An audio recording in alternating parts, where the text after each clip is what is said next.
Bonjour, je suis Virginie Masclot, médium coach et experte en relations de couple. Aujourd'hui, je vais vous parler de comment aller de l'avant après une infidélité. C'est un moment difficile, c'est un passage difficile. Des fois, on a besoin d'être soutenu ou d'avoir comme entre guillemets une marche à suivre. Donc, agissez si vous voulez aller pour le meilleur pour vous-même. N'hésitez pas à liker, à vous abonner à ma chaîne et à partager les vidéos. Donc, je vais vous parler de 4 points de comment aller de l'avant après une infidélité. Le premier, demandez-vous ce que vous voulez de la relation, si vous voulez la continuer, si vous voulez l'arrêter. Essayez de comprendre ce qui s'est passé dans l'infidélité, qu'est-ce que le partenaire a eu besoin d'aller chercher ailleurs, en dehors de votre couple, et pourquoi. Discutez beaucoup avec le partenaire de ce qui est arrivé, parce que cela va vous aider à avancer, à choisir. Et posez-vous un temps de réflexion de si vous voulez continuer, arrêter. Et si c'est commun, et il faut que la décision soit commune aux deux partenaires. Donc, discutez-en ensemble de quel est le devenir de votre couple. Si vous désirez continuer votre relation, ceci est le deuxième point, recollez le morceau.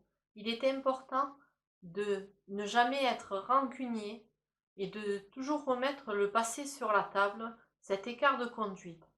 Parce qu'en fait, tous les deux partenaires, que ce soit l'infidèle ou celui qui a subi l'infidélité, vous êtes remplis d'émotions qui sont des fois difficiles à gérer, à accepter et à comprendre.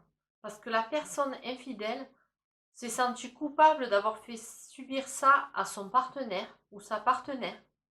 Et celui qui a subi l'infidélité, et bien pour elle, cette personne-là, c'est difficile à la fois d'avancer et à la fois elle est dans la colère et à la fois ça peut attiser par moments la jalousie. Donc faites attention à cela.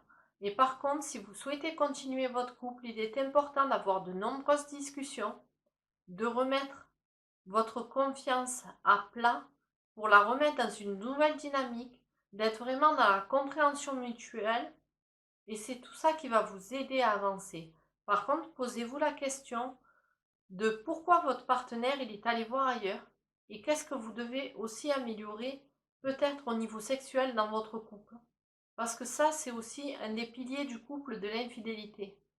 Donc, essayez peut-être de faire l'amour plus fréquemment, de faire autrement ou de faire de nouvelles choses. Donc, n'hésitez pas à améliorer, changer ça. Discutez-en vraiment tous les deux et de mettre en place de nouvelles actions, de nouvelles choses, pour que les choses elles aillent vers le mieux.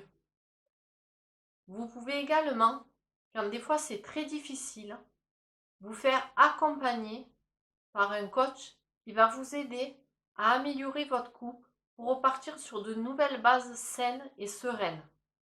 Par contre, ce que je vous conseille pour des raisons de santé, quand il y a eu l'infidélité au niveau du couple, je vous conseille de faire quand même une prise de sang et de vérifier toutes les maladies sexuellement transmissibles. Parce que la santé et la sécurité des deux partenaires dans le couple est primordiale. Donc n'hésitez pas à le faire. Pensez à ce que vous voulez sur le futur et discutez. Prenez le temps. Par contre, réfléchissez-y, mais prenez le temps nécessaire, quitte à avoir plusieurs discussions ensemble et rebâtir votre couple. Il faudra de la patience, de la motivation et de l'envie chez les deux partenaires. Je vous dis à très bientôt dans une prochaine vidéo. Au revoir.